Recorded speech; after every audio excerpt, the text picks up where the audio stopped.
let's quickly talk about She-Hulk episode 5. Okay. She-Hulk episode 5. Alan, what are your thoughts? Yeah, I think I'm seeing some of the cracks coming through in the series. I think it helped having watched all 4 episodes in one sitting versus watching it week after week. But it's pretty much more of the same, and I feel like there's really nothing you can do to win people over from now until the end of the series. You're either gonna like it or you won't. This one, it's probably not as.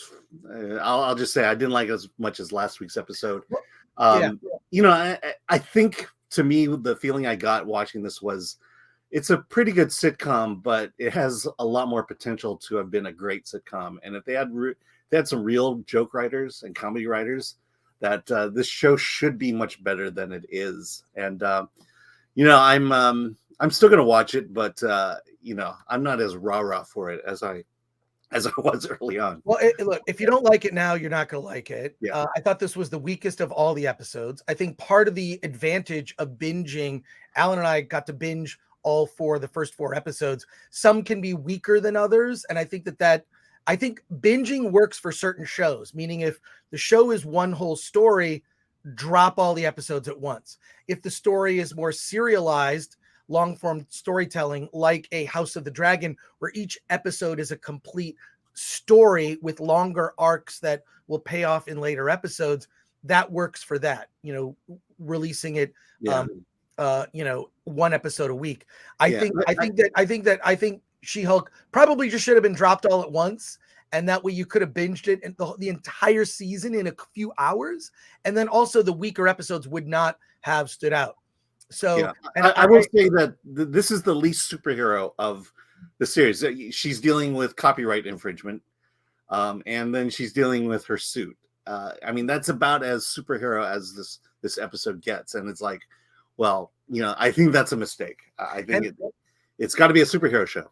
And they also teased Daredevil, and they teased one of the characters. He collects shoes. And what was interesting was people were saying they're introducing Deadpool into the MCU because there's a sketch at the very end of the She-Hulk episode where you see like Deadpool shoes and even Fantastic Four Thing shoes. I don't know why those are there.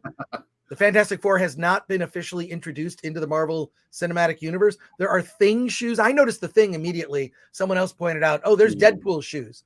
I'll see it through to the end, but there are cracks in the armor for sure. And this was an episode that kind of featured some of the side characters, and I thought that they were revealed to be weak.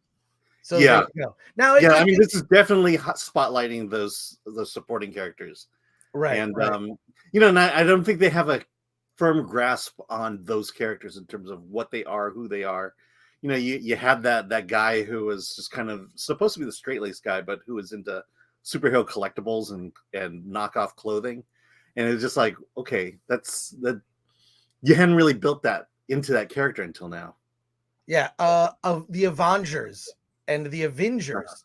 I thought that was, the Thing wears shoes. No, there were Thing shoes in the background of a sketch. Why would that be there if the Thing doesn't exist? Mm-hmm.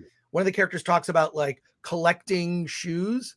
So there you go. Wait, I will say the Daredevil episode, I did see a clip of it, and there is action in it.